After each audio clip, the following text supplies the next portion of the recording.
Sudarlun, Tugu Lobster yang dibangun di kawasan Kota Sinabang, Kabupaten Simelu, tepatnya di kawasan Pelabuhan Penyeberangan Lama, menjadi ikonik wilayah penghasil lobster terbesar di Provinsi Aceh.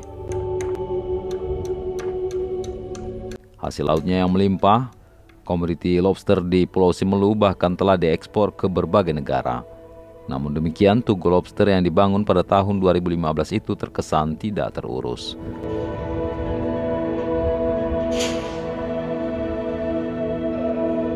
Tugu lobster yang pada sisi kiri dan kanannya terdapat ornamen menyerupai ombak itu telah terlihat rusak atau berlubang. Sebelumnya lokasi Tugu Lobster itu kerap dikunjungi warga untuk bersantai bersama keluarga dan menjadikan Tugu Lobster sebagai objek swafoto.